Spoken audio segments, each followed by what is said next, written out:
Bundling home and car insurance with Geico is so easy, your neighbors are probably already doing it. But who?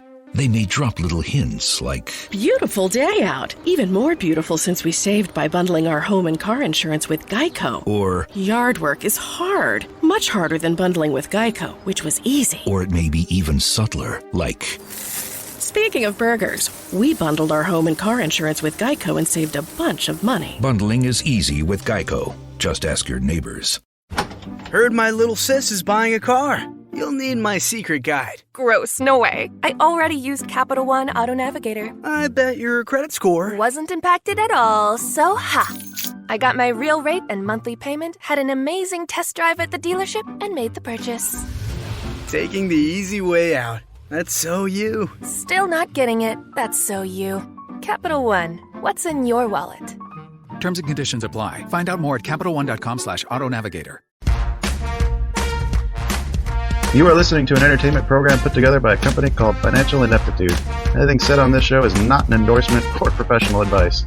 Would you really want to tell a court of law you were suing us because you thought taking financial advice from two idiots on a podcast put out by Financial Ineptitude was a good idea? Really? Clown hat smiley face.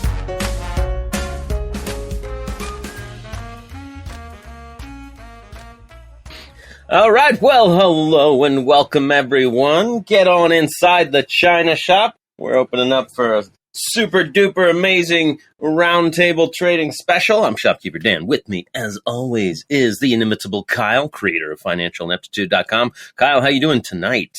I think I might be the most sober person in this room. It's true. It's true. We're joined today by Fleri and Joel MC. How are you gentlemen doing today? Talk at the same time, please. Doing well. Also good. That's the editor and Dan. I just hope all the prequel stuff was in here and that you recorded some of that. Only like 6 seconds of it. You didn't get much. Yeah, only enough of you saying, God damn it, stop, don't fucking record, Dan. Turn the fucking mic off. I think that's all I got, actually. Jesus. Hey, guys, since this is our first go-around of the roundtable, we don't really have a theme song yet. So I thought it'd be a great way to start off by having each of you try and improv a song for us right now. We'll just all do it together. Yeah, everybody. Do we know the words? Or are we just... You're making them up? Yeah. Dan, you lay the beat. Wait, I got it. Round table, square trader. Round table, square trader. Talking about some trades. Set up expectancy, winners and losers. And probably not going to use mine because I'm not really going along. This is so bad. Oh, God. All right. Oh, Jesus. And that's why we leave that to Dan. This is going to run for 2 years at least, and that's going to be the theme song. Yeah. No practice, dear listeners, folks at home. That was 100% improv here in the shop because that's what we do here. It's just magic, just a magical good time. But Kyle, why don't you tell everybody what's going on here in this here shop tonight? So it's basically we're giving Joel a chance here to bend the ear of Fleri, an experienced and successful trader, and we're just going to kind of let him ask away. We'll be here to kind of help out, ask follow-up questions or anything that maybe we have to contribute, but it probably won't be much. Maybe some color commentary. Go on now. Yeah. I hope that you're going to carry it. I'll set him up and Fleri can knock him down. All right. Well, you want to tell us a little bit about yourself, Joel? Like how long you've been trading, what kind of successes you're finding, struggles? How you got here? Yeah. So I started with options in 2018. I took on futures in September of 2020. I am still in very much the growth stage. Pretty busy at work, so I usually spend anywhere from 1 to 10 hours a week on the charts. Mm-hmm. What I'm looking for is some consistency. I've learned a lot of things not to do. Fortunately, it hasn't costed me all of my money. I've kind of gotten on a path in the last, 3-4 months, especially since the Back to the Futures. Kyle and I meet up every morning and chat about what we have going for the day. And sometimes other people join us, sometimes they don't, but that's been a huge game changer. And so as I learn more about this way, I would say that I'm definitely seeing progress. And Now, if we can Fleri to answer all of my questions, I'll be ready. It'll be profitable. yeah, I just want to say real quick, I've joined a few of those sessions that you guys do in the morning, and I hear you say that you're busy with other things and trying to allocate as much time as you can to trading, but those sessions that you guys are putting in, that time is indispensable, and it's just a really cool thing to see two people join in there every morning, be committed to writing levels and creating a plan, and that kind of work is definitely going to pay off in the long run. So I just really appreciate when you guys do that, and I like when I catch it and I can join you guys there for that. So kudos to you guys for that. Yeah. The funny thing is, it gets easier the longer you do it. Like, it probably only takes us about 5 or 10 minutes of looking at the charts to know where the significant levels are, because you're really just adjusting the ones from the previous day. So almost like you're building a process, huh? a lot of the time gets spent Exactly. joking around. Yeah, I'm talking about things that aren't trading while we're doing our levels in the background. All right, Joel, you've wasted 5 minutes of your Fleri's time. Now, do you want to try to ask something important? I'm starting off hard. Yes. So most of my questions are kind of based around process and back testing. That's kind of the stage that I'm at right now, where I've been very neglectful of it. And so I think back testing is probably the best use of my time, since I don't have a lot of screen time. I can do a lot of trades quick if I learn how to back test. Mm-hmm. But the thing with learning how to back test is I need to know how to do that efficiently too, so that I'm not just taking charts on taking trades on a previous chart instead of taking trades on a live chart. So when you are developing a strategy or a setup, what stats or metrics do you track, and what value does each one add whenever you're testing? So say you wanted to do, you call it line in the sand too, right, Fleri? Yeah, I definitely, I try to have a line in the sand each day. And so when you wanted to develop, if that works, what sort of things would you track to know if that's actually going to be a viable trading setup? Well, I think to back up just a second from that versus it's the line in the sand and calling that a setup, which is sort of a setup in a way. But at the end of the day, it's expectancy, right? If this particular trade doesn't have a positive expectancy, it doesn't matter how diligent or how patient or all of the other platitudes that you can come up with there.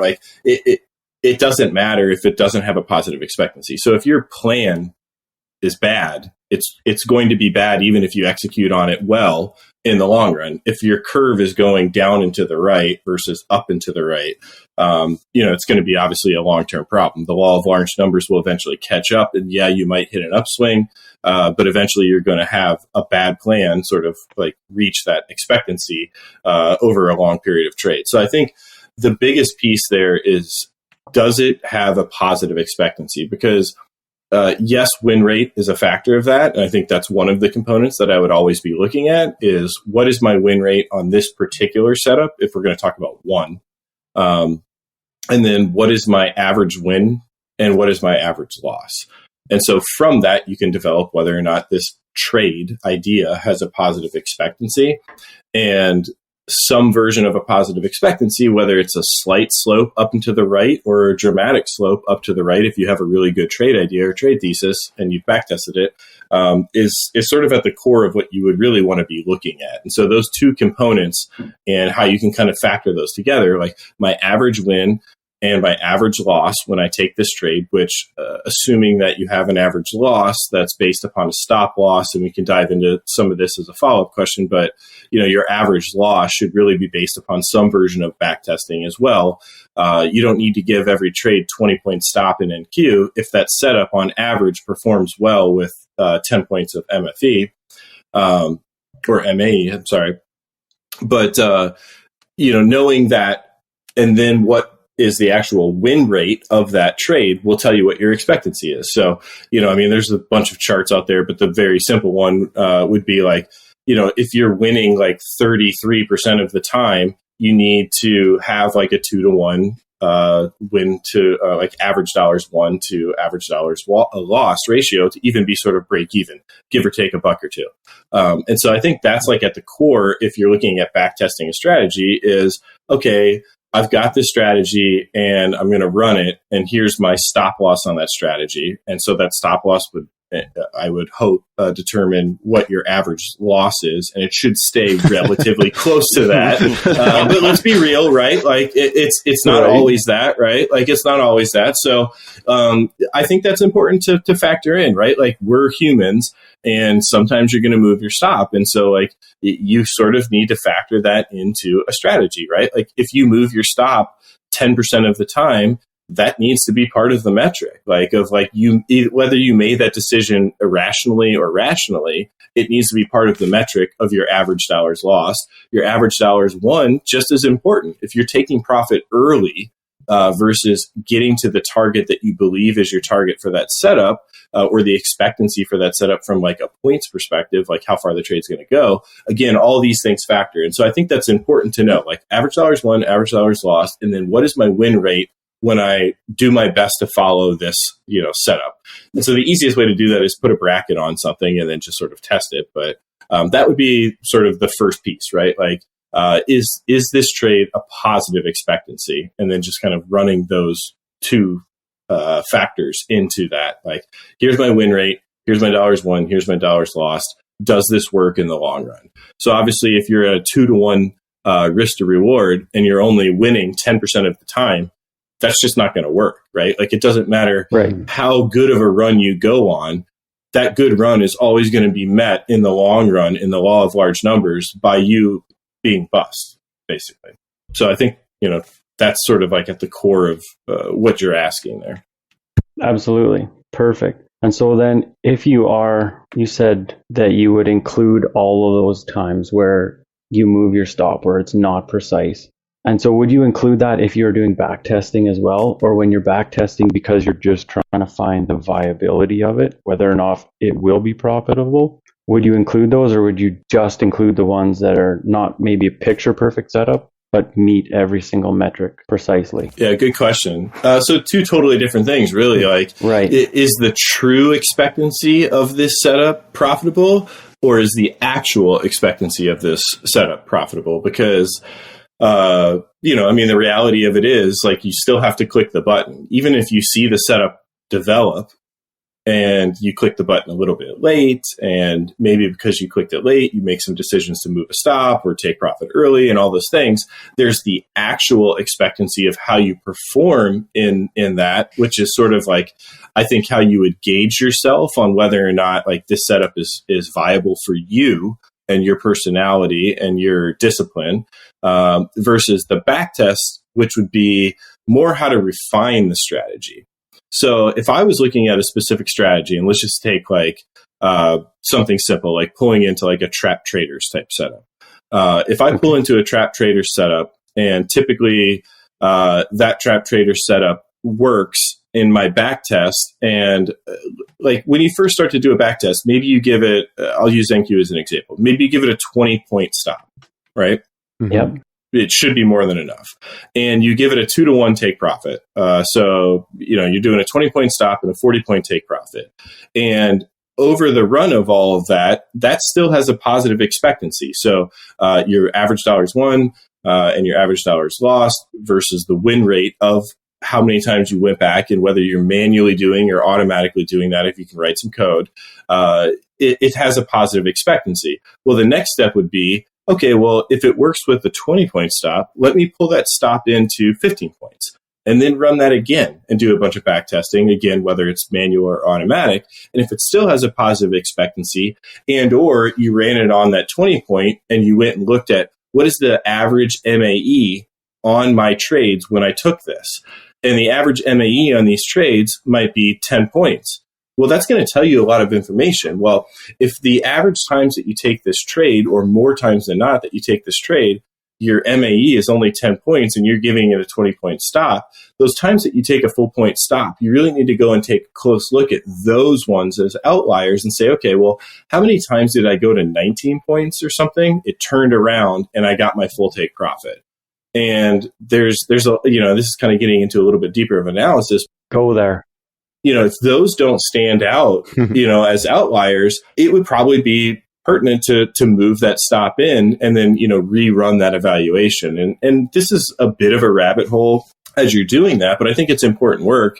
And you can certainly start to tighten your strategy up a little bit. And again, as we talk about law of large numbers with backtesting, if you're going to take this trade 100, 200, 300 times over the course of several months, weeks, whatever it looks like, saving yourself 5 points of heat is going to be very important when you're talking hundreds of trades versus when you're talking one trade. Mm-hmm. And so, I think it's just as important to go look at the outliers of like, okay, how many of these trades, let's say you had a 100 trade sample size, and of those 100 trades, 5 of them needed to use that last 25% of your stop loss.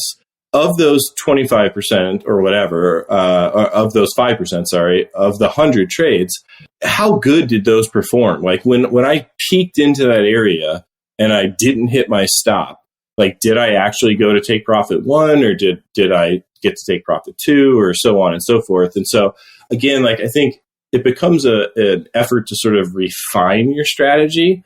And then you have sort of like, what is the optimal bracket? What is the optimal sort of risk versus reward to this strategy? And then you have what is the actual, like, how did I actually perform? Which I think is equally as important. And so I think that's, where I would start with something like that. How do you get the subjectiveness out of your thesis? Like that's one of the things I struggle with a lot is trying to focus on like defining the setup as well as I can to the point where I'm taking me out as much as possible. I mean, the math really. I mean, even like the trade idea itself. Like if you talk about trap sellers, like how do you define trap sellers? Like, do you define all those things or is that still just kind of a feel for you?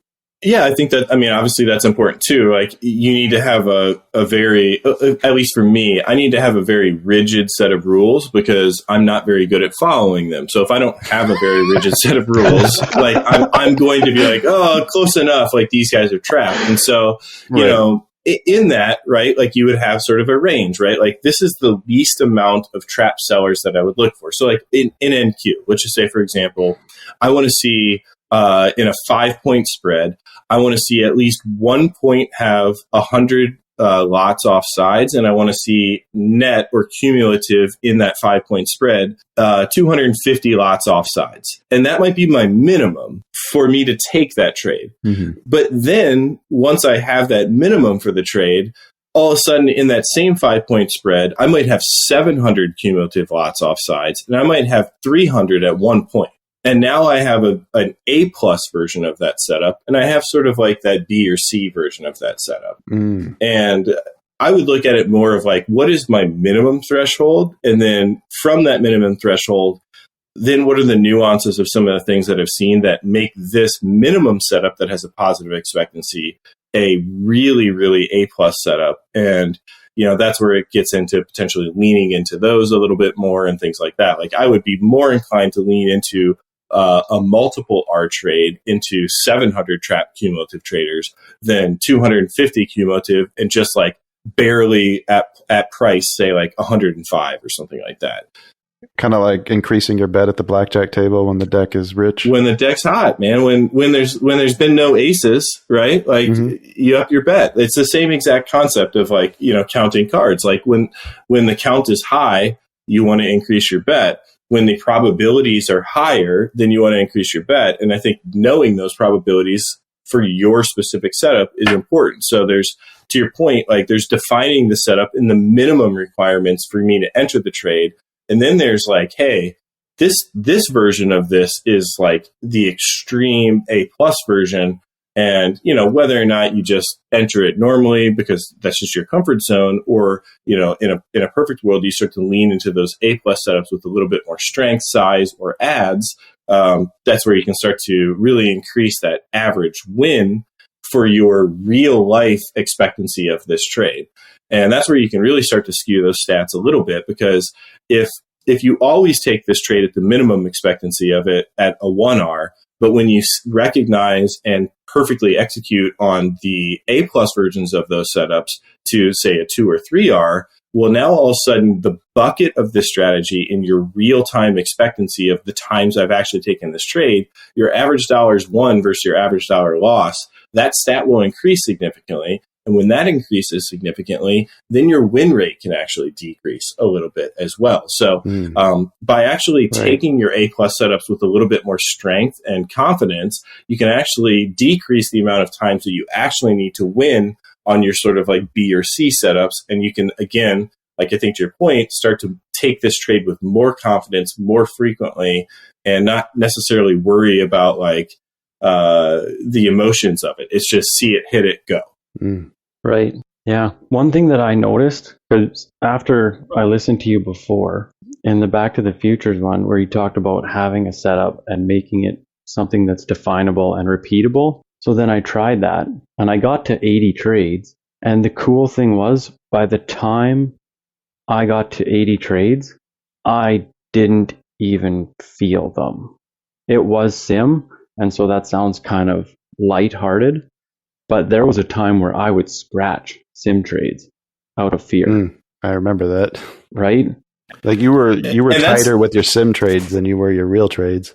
I was. And that's, I think, like the next level to that, and probably one of the hardest parts of trading, because creating a strategy, backtesting it, it's hard. I'm not going to try to simplify that. Like, it's hard to find like a winning expectancy trade, but there's a shit ton of them out there. Sorry to swear.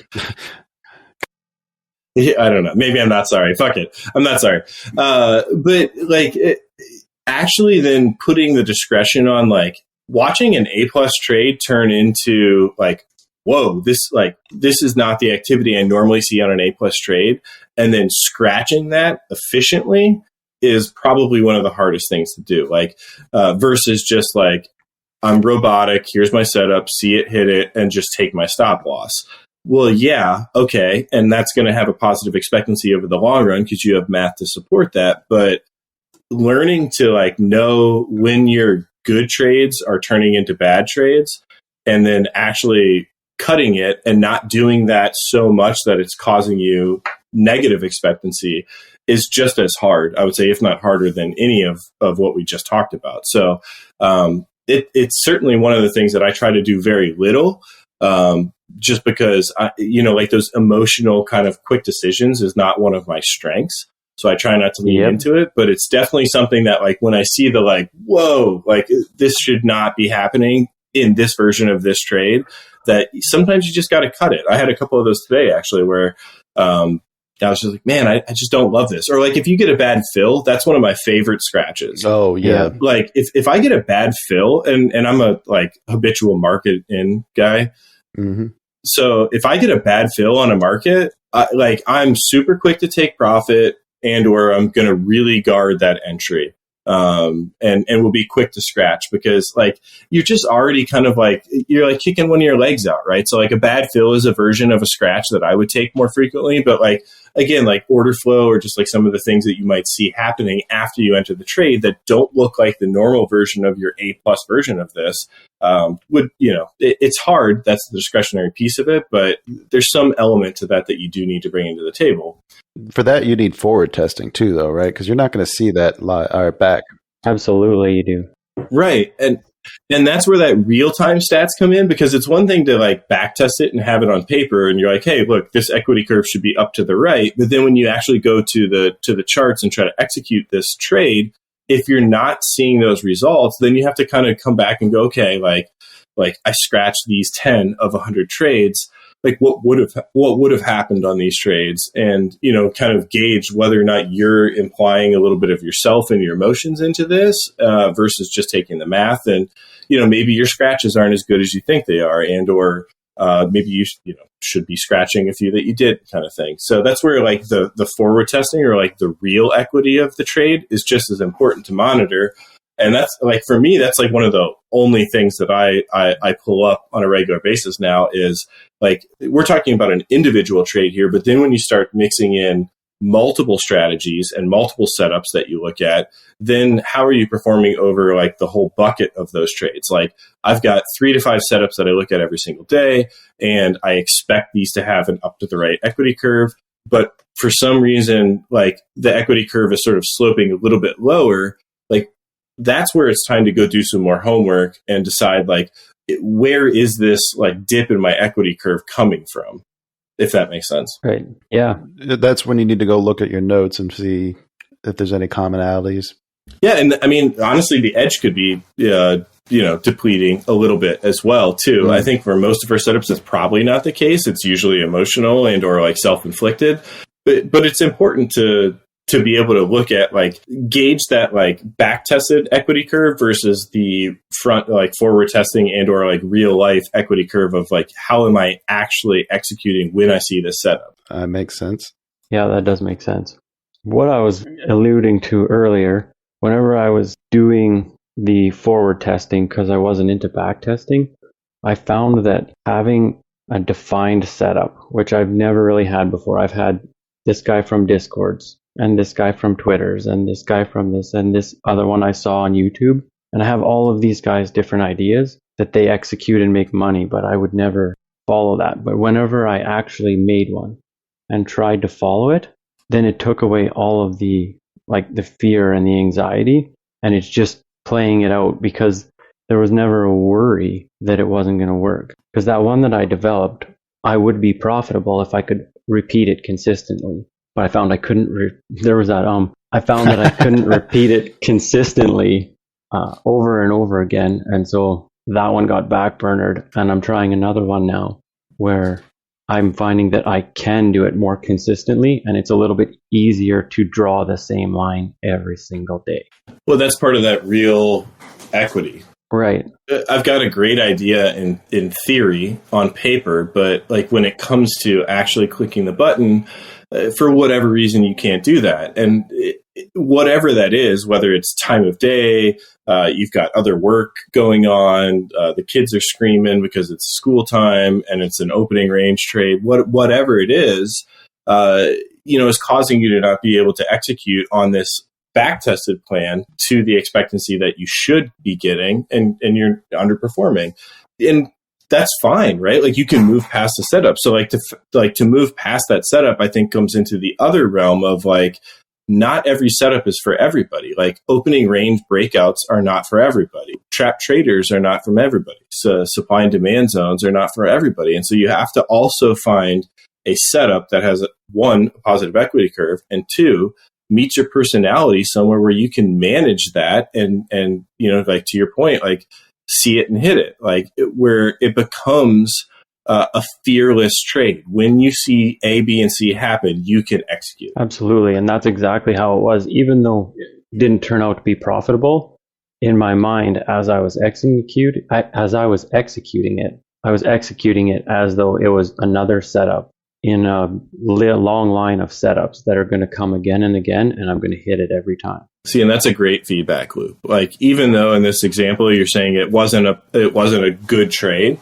you executed the trade well. You were able to pull in data from that trade, get a good feedback loop, and you were able to take it out of your process because it's not paying rent. Right. And my issue with that leads to the next question is, I forward tested it, and so it took me 2 months to get 80 trades. So now I need to figure out a good and efficient way to backtest, and we could probably do a 4-hour podcast about how to backtest. We could. But if you had any hitters on how do you backtest when you don't run automation, or when you are just going to look at a trading view chart or just look at your Sierra chart and not try and automate anything, is there any tricks to being more efficient doing that? I mean, efficient, yes. The spreadsheets, like Kyle, you shared a spreadsheet recently that was amazing. Yep, Joel has his version. Yeah. I based it off of some of his stuff. Yeah, I mean, so spreadsheet work is going to be the core of that, right? Like if you don't have some sort of like coding experience or the ability to automate and backtest like large sample sizes at once, you're going to just need to go back and, replay charts and, manually take these trades and log them.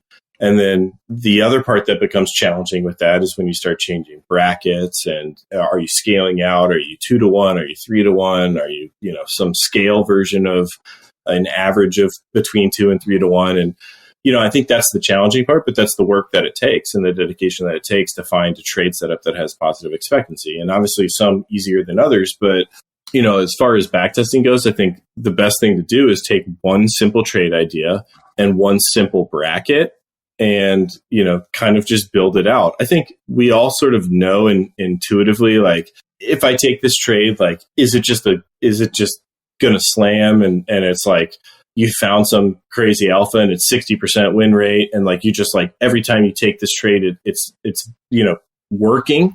Well, then you can maybe look at that trade and it's got a higher win rate, but maybe that trade doesn't need to go 3-to-1, 4-to-1, 5-to-1. Maybe it can just be like a 1-to-1 scalp and things like that. So I think there's just a lot of spreadsheet work that needs to happen on an individual setup, going back and looking at that and then refining whether or not this can be a scalp trade, a swing trade, like what do you want it to be? And you kind of have to engineer those things, which I know doesn't like give you a simple answer, but put the work in. The simple answer is you got to put the work in. You have to put you have to put the work in, and you have to go look at multiple versions of that trade. Like you might have an ABC pattern that you see that sucks as a scalp trade, but like grossly profits as like some version of like a scale out trade with a wider stop loss and is like more of like a hybrid swing and or like an intraday type swing trade.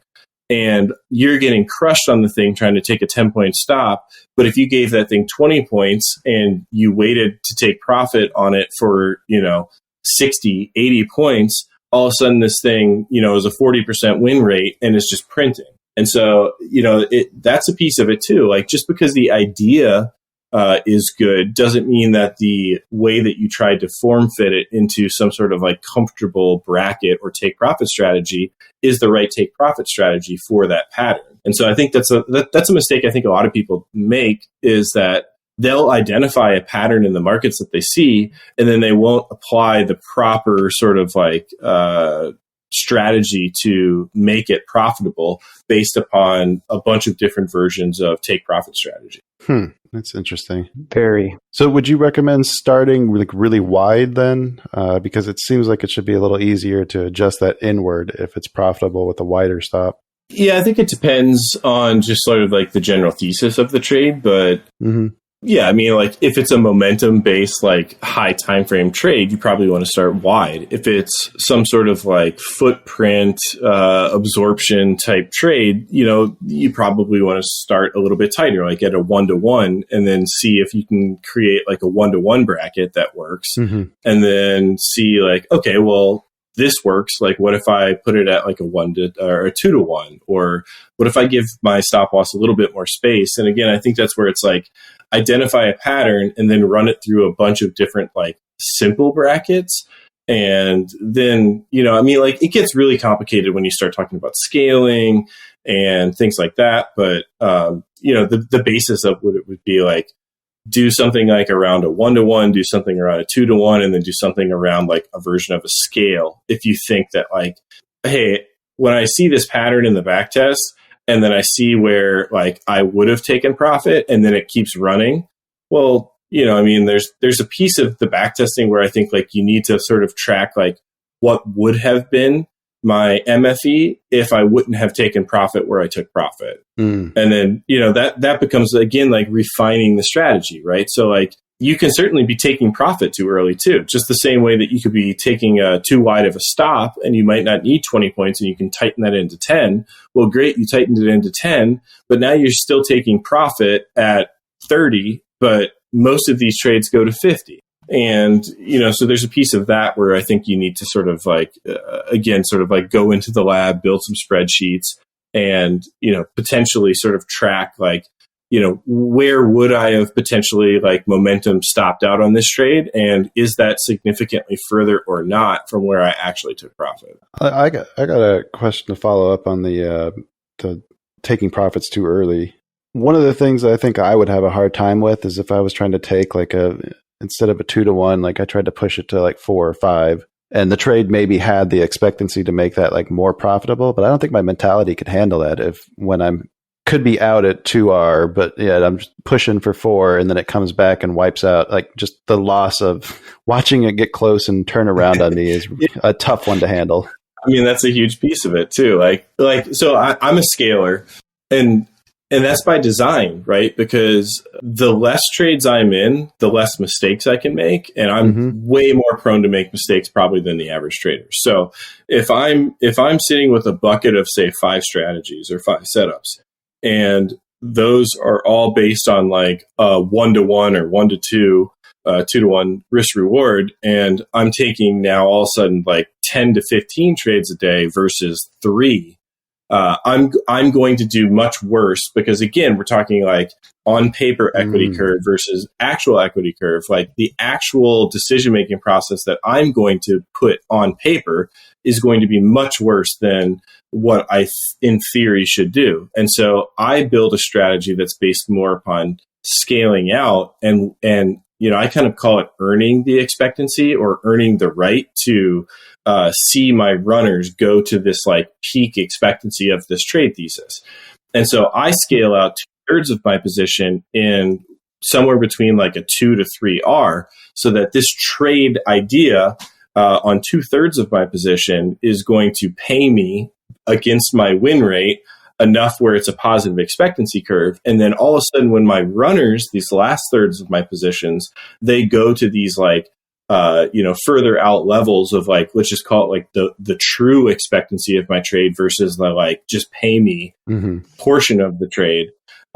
Those become week makers, month makers. And I'm more comfortable with my emotions doing something like that because now I'm sitting in runners and I've already bought the expectancy of these runners, as in like they can go, and if they come back to break even, then, c'est la vie. Like my first 2/3 have already paid me, somewhere between 2 to 3R. And on average with my win rate, I can do that. And every single set of my runners can come back to break even. And although that would be painful and I would probably change that strategy, I'm still going to have an equity curve that goes up and to the right to some extent. But most of the time, I'm able to see some of these trades go to that full peak expectancy. And again, like I call it kind of like earning the right to see the expectancy or sort of like earning the ability to put that discretion on of like, hey, I'm really liking the way that I'm seeing buyers continue to step up and they're building volume and they're single printing and we're one-time framing. So, this looks like a trend day. I'm going to let these runners continue to go. And that's where, again, like you come back to that, like increasing that math of your average winner versus your average loser and your win rate in your full bucket of setups. And again, like for me, if I was scalping, I would just be making a ton of mistakes. And that's just me. Like, and there's scalpers out there that can be super robotic and they can take high win rate, high hit rate trades and not make mistakes over say like 10, 20, 30 trades a day.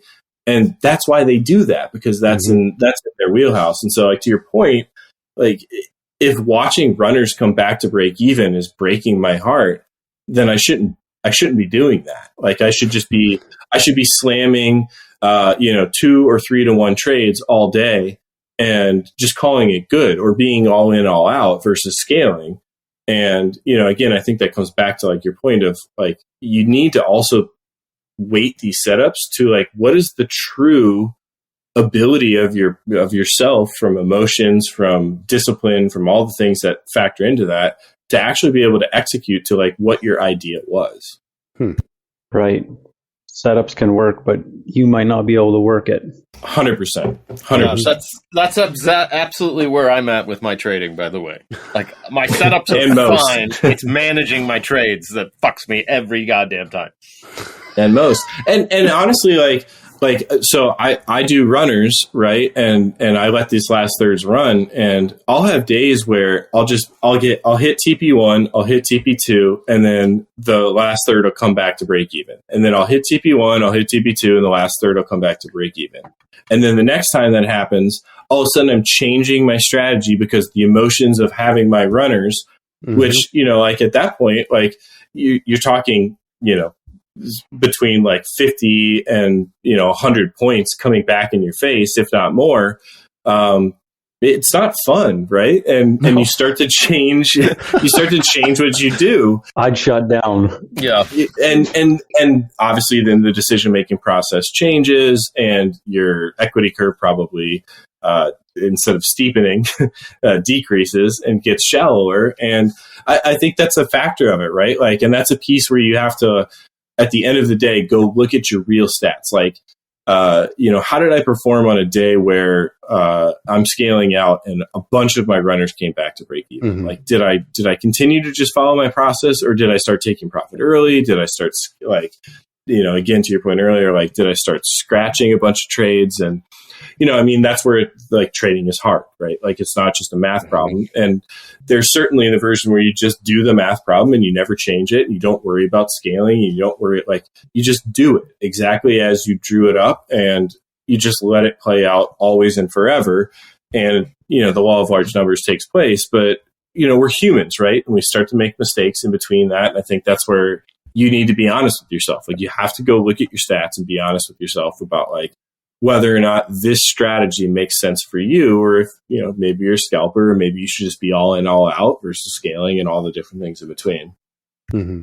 And it's all a matter of putting in the time to know what works. If you're going to rush it, you're going to run into troubles. I mean, you got to look in the mirror too. Absolutely. You got to be honest with yourself about it. And if it's frustrating you to have runners come back to break even, or if it's frustrating you that, you were up X and now you're, this trade was only, Y expectancy or whatever, then you shouldn't be doing that. Like, if it's affecting your actual decision-making process, then you shouldn't be doing it. And you should find something that you can, to your point earlier, confidently execute every single time. And that's why brackets for me, is a big thing. And similar to scratching, there's sometimes where I'll move brackets. I have very set take profits in NQ where I just know that I want to be scaling at these spots. But there's some times where I'll get into a trade and I'll see some things on the order flow, or just the activity or impulsive action, that I'll start to if I can, because sometimes it's too fast, I'll try to move or cancel these orders on my original brackets. Because if you see something, again, that pattern recognition that sort of takes maybe a B setup to an A setup all of a sudden, because there's a bunch of people stepping in, you should at some juncture be able to sort of come in and be hey, this might be turning into an A plus trade. I need to pull take profit 1 or take profit 2, or maybe you're scaling less, and all the kind of things that you can do to see more expectancy. But mm-hmm. Again, that's the challenge of trading. There's the robotic version of I have a setup and it works to this, this take profit, blah, blah, blah. And then there's hey, this setup is good, and boom, this is the A plus version. I'm going to sort of do something different in this specific version of what I'm seeing in the market right now. But in order to start introducing the discretionary, you have to get to the point where you can do the robotic, I think, first, right? Oh, you have to. Yeah, you have to have something that is already see it, hit it, is already in your comfort zone, already has a positive expectancy, and then start adding discretion. Mm-hmm. Right. And I think I've missed that first part for a year and a half. Oh, no. Having something that is absolutely discretionary and that is just see it, hit it. What are you working on now, Joel? My setup right now? Yeah. I don't know what it's called. I'm calling it a version of the line in sand trade. It is kind of based off of, it was based off of Delta until yesterday. I found that when I was chatting with Kyle, we defined what I'm going to call a swing high and a swing low, and how if the high breaks a new high, then we're going to call that other one a swing low, and I'm going to put my line where it goes relative to that swing low. And if it doesn't set a new high, if it sets a lower high, then I'm not going to use it. And so that's already made a huge difference because it was turning into I got to decide. Once I get to decide, it could be a line. Now I've taken out that repeatability. And what's funny is my old setup, I did 80 trades. Mm-hmm. And it was after 80 trades that I realized I'm actually not repeating the exact same thing. I have no trades on this, and I already caught that. I won't be able to repeat this, so I need to define that. And so we did that. I worked with Kyle the one morning. That was yesterday, I think, wasn't it?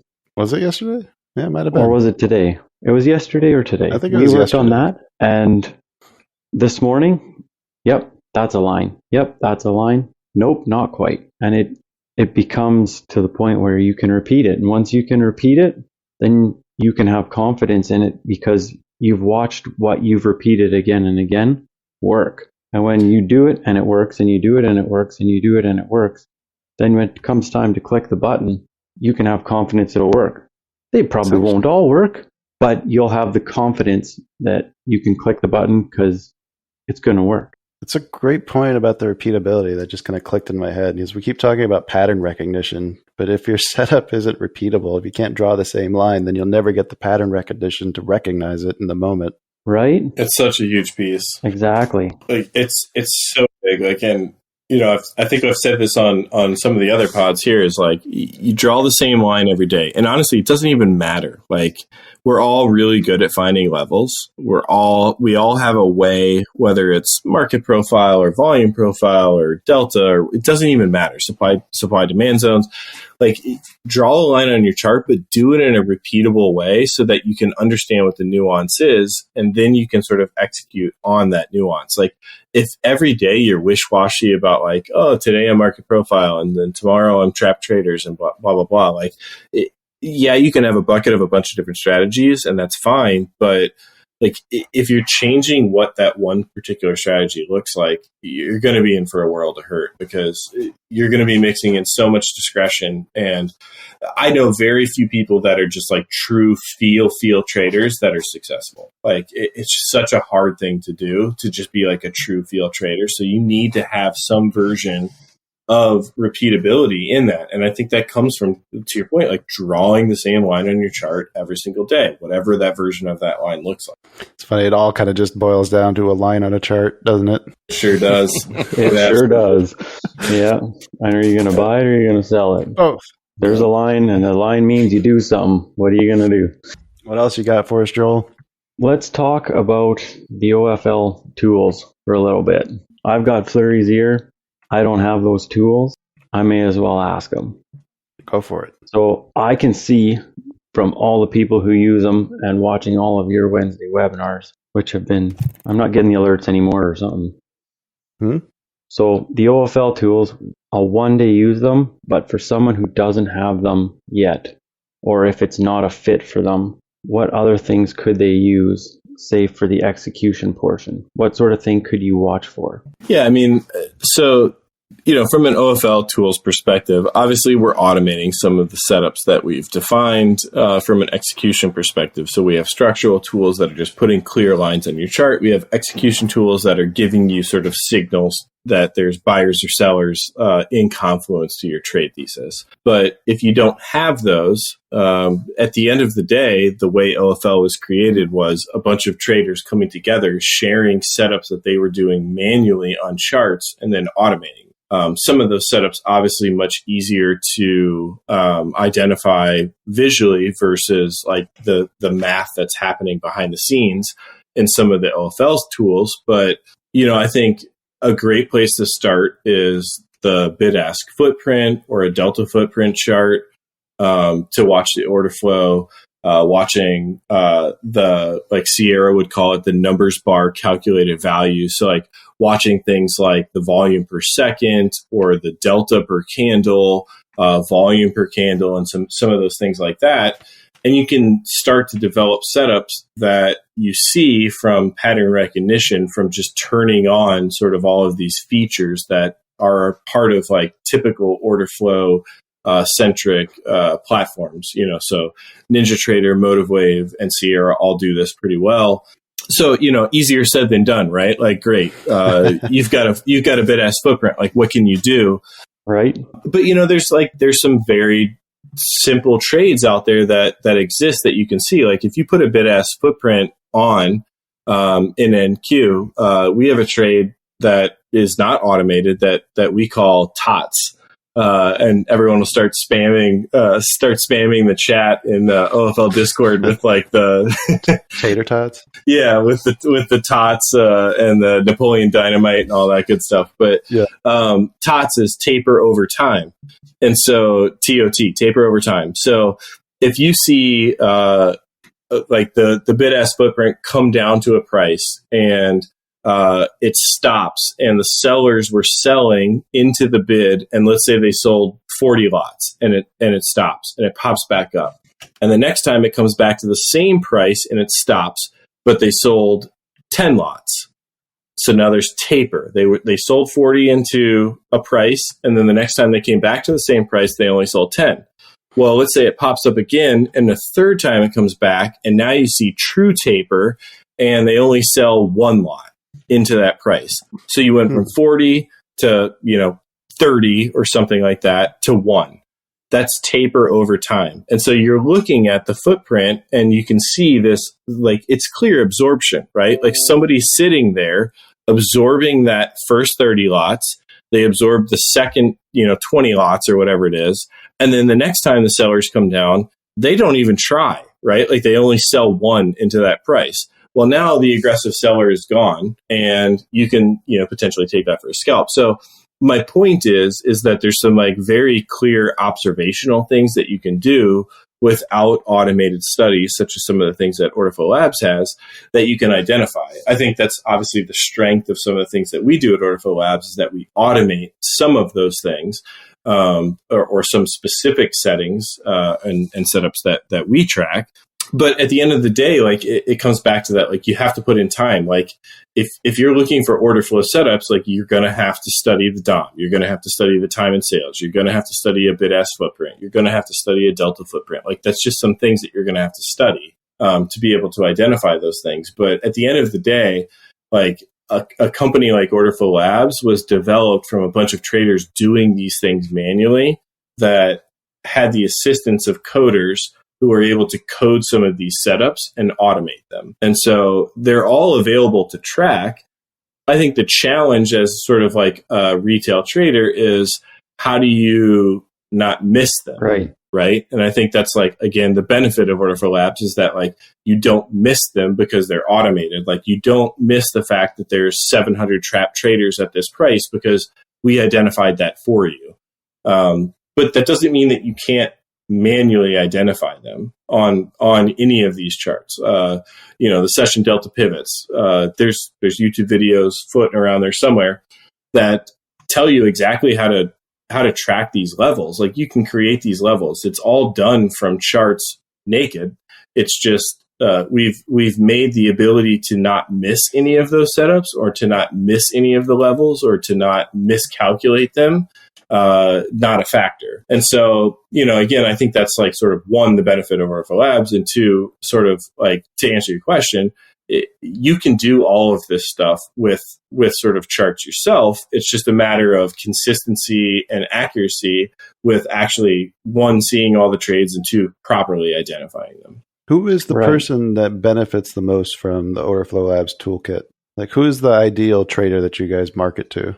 I think it's a mix. So the experienced trader that has, levels of interest and a process that's already clearly defined comes in and they find a confluence to some of the other areas of interest that we provide, and then execution ability from some of the tools that we do from an execution perspective in their areas of interest. Mm-hmm. And then you have sort of the new trader that doesn't sort of have a firm understanding of what a bid-ask footprint looks like, what some of these setups look like, that can start to, with good homework, realize like, hey, when I see this study fire in this price and I'm watching it actually fire on a footprint chart, they can start to recognize what some of that looks like. And I think like in a perfect world, like our ideal member learns what these setups look like and how to identify them. And in most cases, they would probably never miss them. But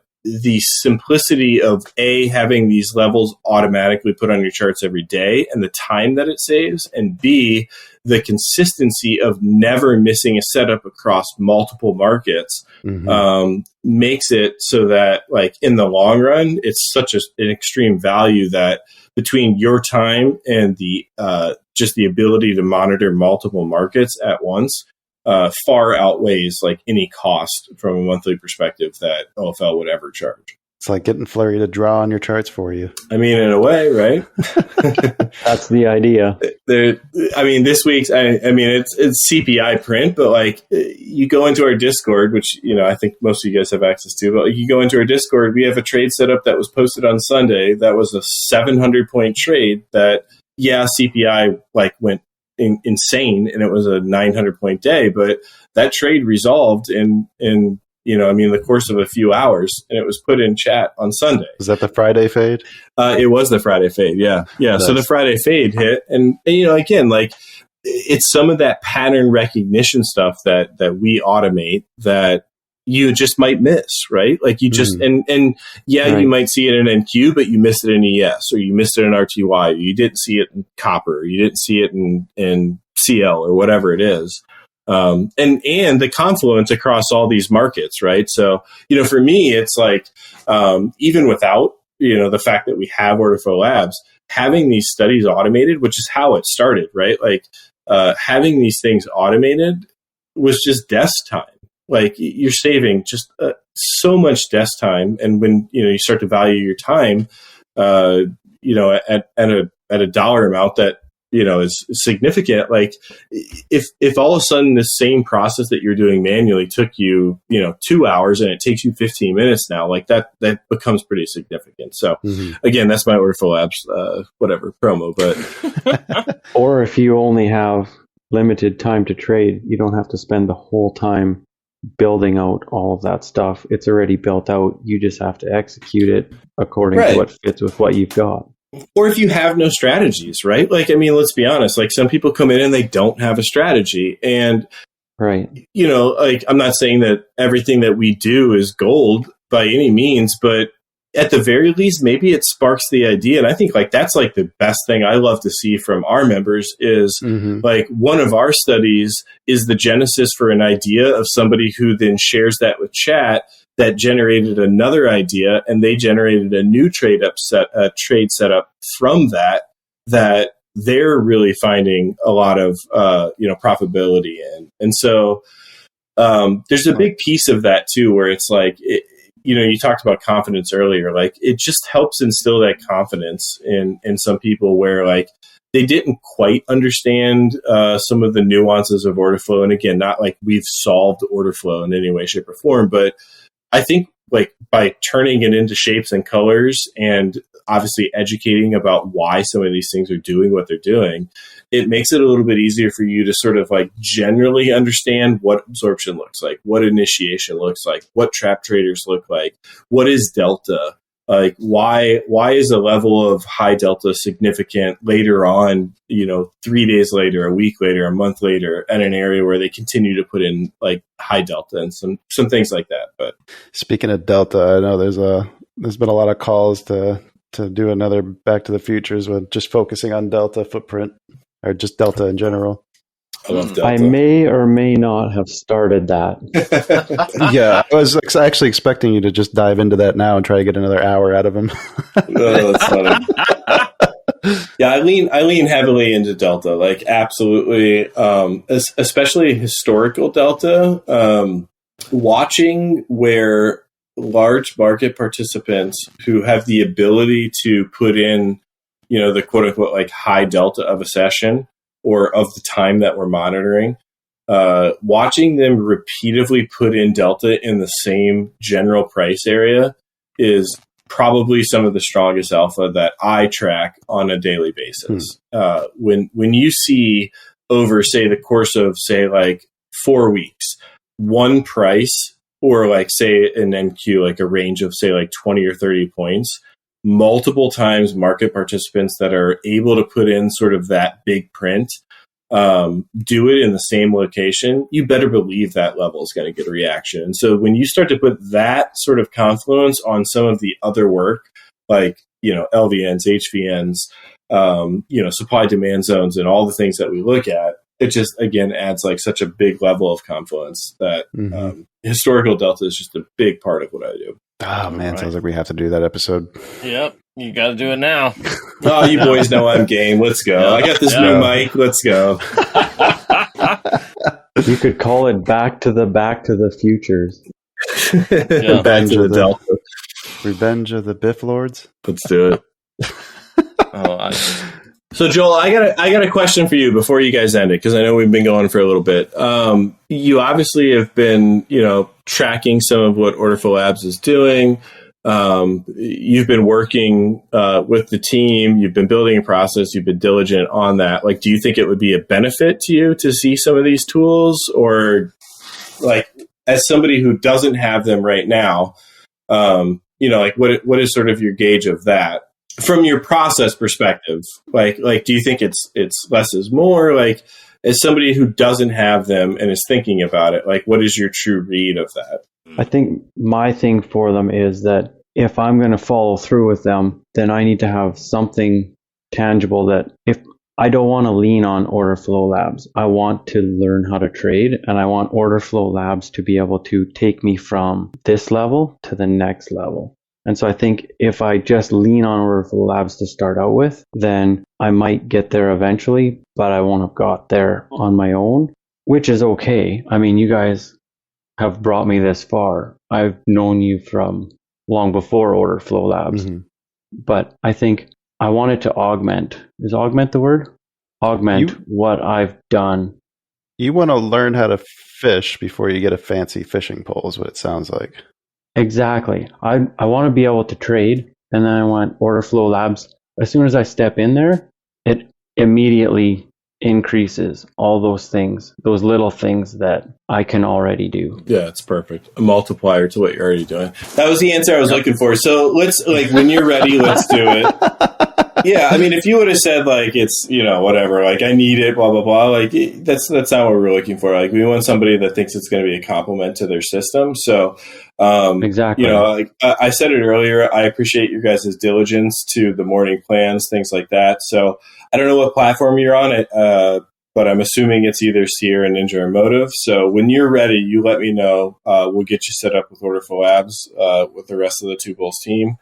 And, shit. We'll make Are sure you serious? when it's right, we'll make sure that you've got access to the tools. And my ask is then we do a follow up to this, right? So you're working on setups and you're doing some of the stuff. So I would love to hear how it's a complement to your stuff. And again, not to like pump Orderflow Labs. Honestly, it doesn't matter. But if you think it would be a benefit to you, I want to make sure that you have access. Fleri, you're amazing. Yeah, let's do it, man. Let's do it. I like the dedication. I like the dedication. Listen, I come from the kitchen, and it's a school of hard knocks there, and I appreciate the way that you guys, like, the effort and the work that you put in. That's why I love coming on this pod. That's why I love spending time with you guys, because you do the work to continue to be better, and I love the grassroots approach that you guys come from. And Joel, I see the efforts that you guys put in, specifically you in that room. So, again, when you're ready, if you think that that's going to be a compliment to your strategy, I'd love to give you access to the tools. And, again, continue this conversation of what does that look like? Like, how do you continue to develop these setups? And, maybe it's a Back to the Futures version 2.0 or whatever that looks like. But, again, I just appreciate the efforts that you guys are putting in and the dedication to this craft, because let's be honest, man, this shit is not easy. It's fucking hard, man. This is the hardest thing I have ever done in my life. Fuck, man. It's just like some days you get your just teeth kicked in. It's so tough. Like, why does nobody warn you? Oh my god! I literally I bought a house on Lake Minnetonka already. Like, I was like already planning the Ferrari color, and then you go and you trade, and you're like, shit, this is like this is super difficult. So, I've done a lot of things in my life. This is definitely the hardest thing I've ever done. 100%. And I have the utmost respect. I don't care if you're sim trading, if you're trading micros, if you've got 100 lots on the bid or the offer. If you're in there every day and you're giving it your all, I have the utmost respect for anybody who shows up every single day, especially those that show up after they just get their absolute ass kicked. So, let's just continue this. We want the world to be right, too. You have enough idiots on Reddit making millions off of, all or nothing stupid YOLO plays. Oh, yeah, YOLO, blah, blah, blahs. Yeah, but Absolutely. Let's see the hard worker get ahead. Yeah, hell yeah. I'm testing Dan's editing here again. Yeah. Thank you for that, Joel. You're welcome. Please delete that whole song we sung. Oh no, Joel! I'm just gonna bleep the hell out of you, and you're gonna sound like the filthiest fuck. But I was in the kingdom on those Sunday night webinars that you would do. Oh, bleep that! That's how long I've been around. Oh wow, that's how long. Yeah, that's how long. I was in the boop with boop. Exactly. Oh man. Well, no, I appreciate that, man. And I think again, that goes back to listen.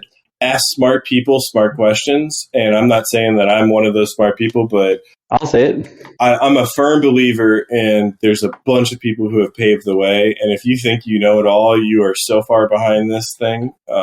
There's tons of alpha in even the idiots on Twitter and the trolls and stuff like that. So if you can find a little tidbit in what everybody has, and if it has an effect, if it pays rent, if it doesn't, whatever, but having the ability to come to the table, learn every day, step up, decide whether or not something comes into your process, and join a conversation like this and be analytical about whether or not you're profitable or not profitable, or just being part of this process that is trading is such a huge piece, man. And I just the utmost respect for what you guys are doing here at Two Bulls. Joel, for you joining this thing. And, this thing is not easy, man. So, we're in this together. That's what Fleri means. Fleri is Haitian Creole for flourish. So, oh, really? Yeah. In the kitchen in Haiti, we say Anut Fleri, which means together we flourish. And that's just at the core of it, right? This is as if that's your name. How did that work out? It is, right? All right, yeah. Anu Fleri, right? So together we flourish. That's what this thing is, and that's why I love joining these kind of things and just sharing with you guys. And hell yeah, trust me, there's so many mentors and friends that I have in this that aid to my success every single day, and my failures, man. When I get my absolute teeth kicked in, to have a few people to lean into and to share that with and just be honest and raw with is just so important. So I appreciate you guys. Oh, no problem. Yeah, we all know our wives and girlfriends get tired of hearing oh yeah about stock market. Yep. Fleri, thank you. I mean, we're super grateful for you joining us for this inaugural episode of, should we do the theme song again? God, No. Yeah, I can't remember. I can't remember. Trade setups. I like to trade the futures. Ow! See, there he goes, trumping everybody again. It's almost like someone hears a musical background. Could you smell the hairspray?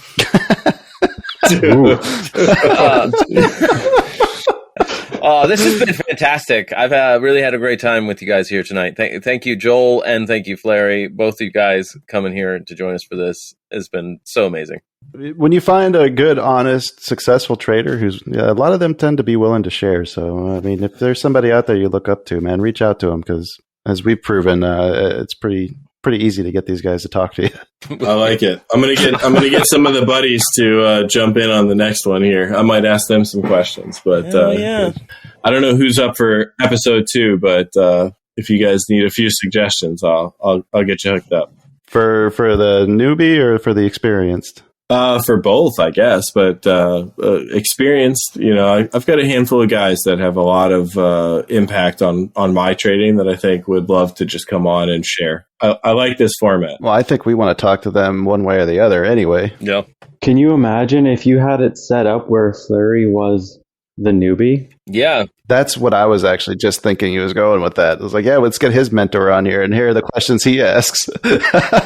Oh, dude. Okay. Like, do you want my list for like if I'm a newbie? Oh, geez. Okay. So, you got to get long T-plex on here. That would be like the ultimate. Like if you got Laban on here and I could just ask my newbie questions to Laban, that would be a huge one. God, who else? I'm adding gasps after every name he says. Gasp. Oh, man.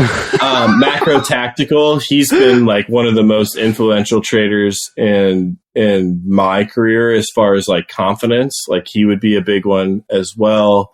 Man, there's just so many. Like Bootsy, like some of these guys that like you just see some of the the gas.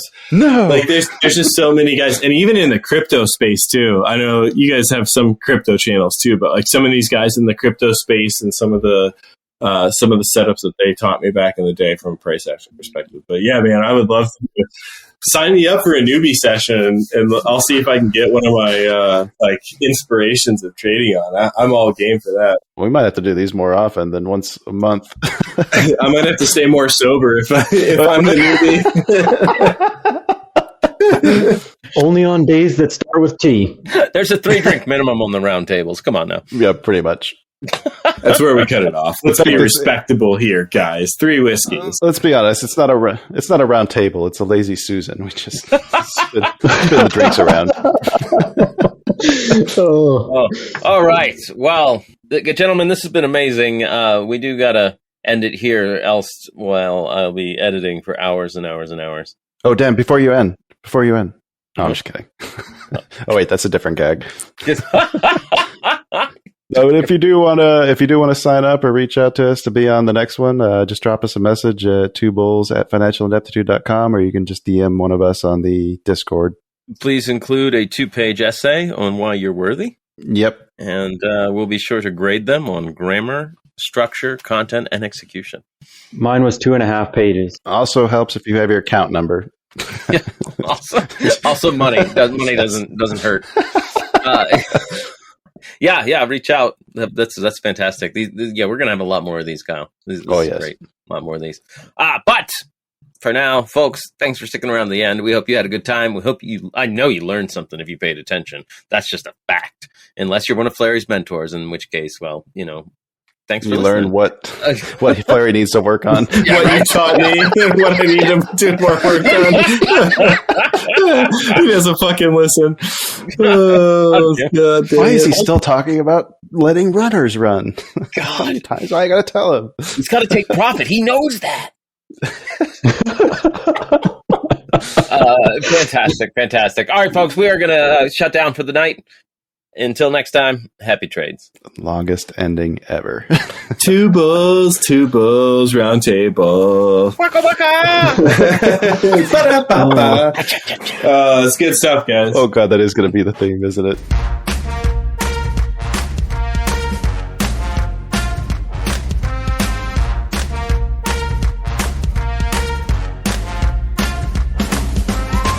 Two Bulls in a China Shop is an entertainment program, and all thoughts and opinions expressed in the show belong to the hosts and not of any company. They are not intended to provide specific advice or recommendations for any individual or on any specific security or investment product. It is only intended to provide entertainment about stocks in the financial industry of trading. If you make trades based on what you hear in this show, you assume all risks for those trades. When you love riding a motorcycle, you want to ride it everywhere, even getting a dental checkup. Mr. Carter, wouldn't you prefer the chair? I'm fine on my bike, Doc. Well, let me know if you feel any discomfort. And when you love saving money, you want to save even more. That's why Geico makes it easy to bundle your motorcycle and car insurance. All done, Mr. Carter. Remember to brush, floss, and lubricate your drive chain regularly. Kickstart your savings with Geico Motorcycle. Bundle and save on the things you love. My mom is 81, and she's having trouble walking, taking care of herself, and remembering things. There are expectations. My mom feels I'm her daughter, and I should be able to do for her. Sometimes the help they need is more than we can do alone. CARE makes it easy to find senior caregivers who live nearby and know how to help. I love my mom, but I I need some help. The best decisions are made with care. Find help for your mom or dad at care.com.